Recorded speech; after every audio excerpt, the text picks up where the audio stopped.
গাড়ি স্টার্ট করার আগে সবসময় আমাদেরকে আগে এটা দেখে নেওয়া উচিত গাড়ির গিয়ারটা নিউট্রালে আছে কিনা। নিউট্রালটা কিভাবে দেখবো? সবসময় আগে বাদিক এবং ডান দিক এটা করে সবসময় দেখে নেওয়া উচিত যে গাড়ির গিয়ারটা নিউট্রাল আছে কিনা। এবং যখনই আমরা গাড়ি স্টার্ট করব সর্বপ্রথম আগে গাড়িটা ক্লাচটা পা ধরে রাখবো, কারণ সবসময় অনেক সময় হয় না কি খেয়াল রাখা যায় না গাড়ির গিয়ারটা ফার্স্ট গিয়ারে আছে কিনা বা গিয়ারে দেওয়া আছে কিনা। তো সবসময় যেটা করা উচিত আগে ক্লাচে পা রেখে তারপর আমরা গিয়ারে দেবো এটাকে। এই দিলাম ফার্স্ট গিয়ারে। ফার্স্ট গিয়ারে মানে হচ্ছে গাড়িটা এবার এগোবে। স্টার্ট হয় সবসময় ফার্স্ট গিয়ার, মানে যে 1 লেখা আছে এখান থেকে। এই হয়ে গেল নিউট্রাল। তারপরে আমরা ক্লাচ ছাড়বো। কখনোই ক্লাচে পা না দিয়ে গিয়ারে দেওয়াটা উচিত না এটা।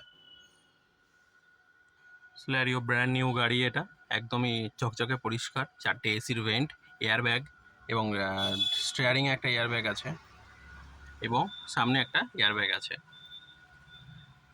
এবং এতে হোম থিয়েটারের কোনো সিস্টেম নেই, পুরোটাই ম্যানুয়ালি এসি। অ্যাকচুয়ালি এটা খুবই ভালো এটা।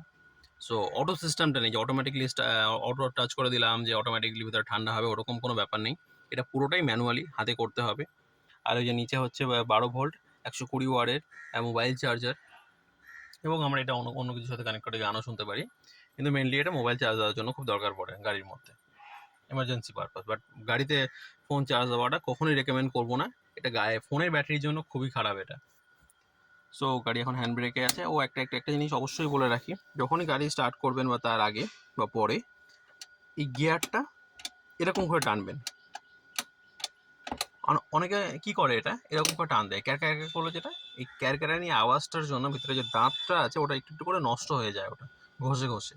উচিত যেটা এই টানলাম, এই ছেড়ে দিলাম, আবার ওপর দিকে যখন টানবো এটাকে প্রেস করব, ওপর দিকে নেবো। এটা ঠিক আছে, সেফটির জন্য, গাড়ির ভালোর জন্য, আর কিছু না এটা।